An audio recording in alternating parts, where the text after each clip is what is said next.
Salut à tous les bastonneurs et bastonneuses, moi c'est Forgy, et aujourd'hui on va vous parler de cinéma, du film Madame Web, produit par Sony. Est-ce que je vais en dire du bien? Alors non, mais je vais pas en dire que du mal, car il y a quelques trucs dans ce film qui auraient pu avoir un bon potentiel. Oui, je sais, ça fait pas envie, mais c'est le mieux que je puisse dire. Je commence là sans spoiler. Alors, de quoi parle le film? Sans spoiler, donc en restant sur l'intrigue du début, les 15-20 premières minutes. C'est l'histoire d'un mec, le méchant, c'est évident, vu qu'il tue la femme qui va être la mère du personnage principal, tout début du film, qui acquiert des super pouvoirs de l'araignée, il fait sa vie, toutes les nuits il fait le même rêve, le même cauchemar, 3 nanas, avec différents costumes de femmes araignées, vont le combattre dans le futur et le tuer. Ça, c'est son origin story à lui. Et le personnage principal, fille de la nana que le mec a tué, qui a survécu dans des circonstances un peu mystiques, se retrouve à avoir des visions de l'avenir, et c'est qu'un homme va essayer de tuer 3 nanas. Elle va donc essayer de les protéger, parce que, finalement, elle est gentille, quoi. Voilà, c'est ça l'histoire du film. Et en vrai, à part raconter les détails,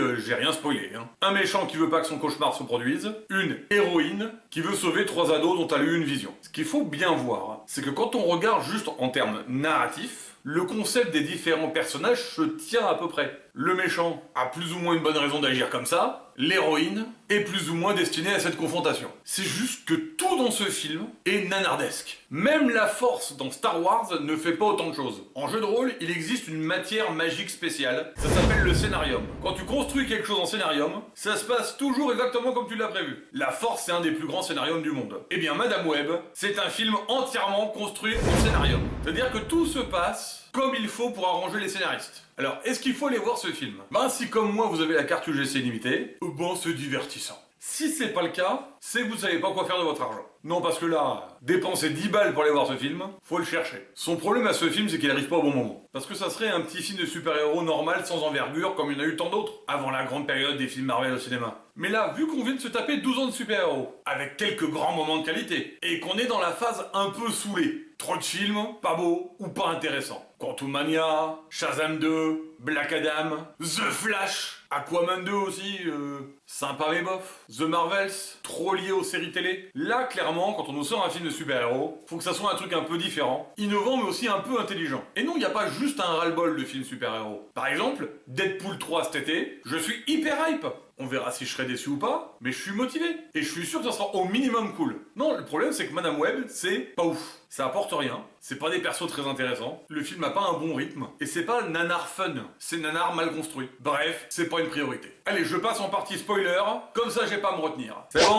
Let's go! Alors, j'aimerais qu'on me rappelle un truc. On est d'accord? Spider-Man, c'est une araignée mutante, travaillant en laboratoire, un truc créé scientifiquement, et qu'on peut pas reproduire à l'infini. C'est ça l'origine story de ses pouvoirs. Et là, on apprend qu'au Pérou, des nids entiers de super araignées qui te transmettent des spider pouvoirs. Je me disais en début du film, la tribu mythique là qui vit au Pérou, las arañas, elles font un espèce de truc ésotérique dans leur grotte mystique avec ces araignées là, et c'est comme ça qu'ils gagnent des propriétés spéciales. Mais en fait, je pense pas. Le méchant, il a juste chopé une araignée, il la met dans son vivarium, il doit se faire une petite picouse une fois de temps en temps, et hop, super pouvoir. À aucun moment donné, on nous dit qu'il fait des trucs mystiques avec, ou des trucs scientifiques. Bon, en vrai, devenir Spider-Man, c'est facile, Un bon guide touristique au Pérou, et c'est réglé. Au début du film, le méchant récupère une super technologie de reconnaissance faciale, unique au monde, développée par le NSA. Ça fait 20 ans que les hackers des séries et des films font des trucs complètement dingues avec leurs ordinateurs, limite de la magie scientifique. Là, le mec, il retrouve un programme unique au monde, et il a l'air tout pourri. L'héroïne, elle planque 8 jours les 3 adolescentes chez Ben Parker,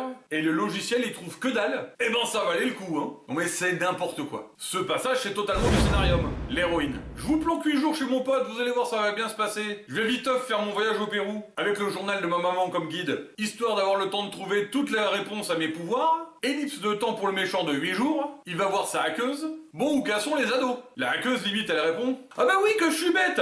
C'est le bon moment, c'est bon, le film peut reprendre, je vous les trouve tout de suite! Mais qu'est-ce qu'ils ont fait pendant les 8 jours? T'imagines le méchant arriver tous les jours dans sa salle informatique et dire bon, j'espère que t'as rien trouvé aujourd'hui, parce que ça arrangerait pas le scénario, Moi, à ce niveau-là, je suis démuni, Et on en parle des 3 adolescentes, basiquement kidnappées, qui pour la plupart ont quand même toujours des parents. même s'ils s'en occupent moyen, et où personne s'inquiète pendant 8 jours de disparition. Et c'est pas ce qu'ils en disent dans le film qui va résoudre le problème, hein. Y a rien qui va. Niveau scénario, tout est écrit en scénarium. Ah oui, pourquoi je continue à l'appeler juste le méchant? De toute façon, il meurt à la fin. Il est même pas l'origine story de qui que ce soit. Parce que les 3 ados, rien du tout, hein. Leur pouvoir, c'est pour plus tard. Mais je vais quand même souligner l'idée scénaristique qu'il y avait derrière. À la fin, Madame Webb lui dit « Tu craignais l'avènement de ces 3 adolescentes, alors qu'en fait ton ennemi, c'était moi. » Et puis elle le lâche, elle tombe, il meurt, voilà. Et scénaristiquement, c'est logique. Oui, c'est bien l'ennemi destiné, le méchant tue sa mère, elle l'est grâce au Spider araignée du destin, finalement elle a surtout des visions centrées sur lui, elle retrouve la tribu des Arañas, qui lui font voir et comprendre que finalement sa maman l'aimait, et s'est sacrifiée pour elle. Donc oui, cette fin, scénaristiquement, elle se comprend. Elle est on peut plus logique. Mais comme les personnages sont pas attachants, comme les scènes fonctionnent pas, comme on espère voir autre chose que ça dans le film, que le rythme est pas bon et qu'on s'intéresse pas à ces scènes-là, qui sont censées créer cette origin story-là, bah le moment où elle lui dit ça à la fin, ça n'a pas d'impact. C'est plus tard, quand on y réfléchit, qu'on se dit « Ah oui, c'était ça l'idée !» Oh bah ça va, sur papier, ça marche. Mais alors, juste sur papier. Parce que le film, il a dû être charcuté, remonté, réécrit, repensé, remarketé, et qu'il y a tellement d'éléments en scénarium qui te sortent du film,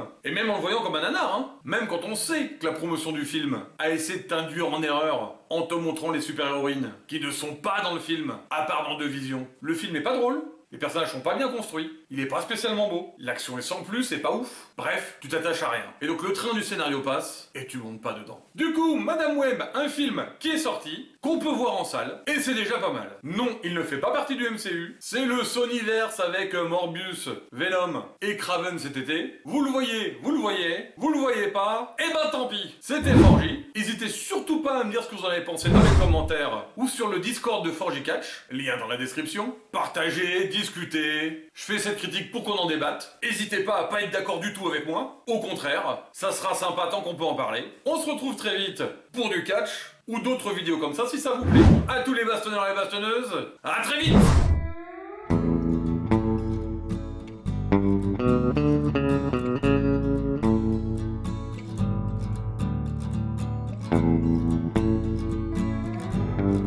Thank you.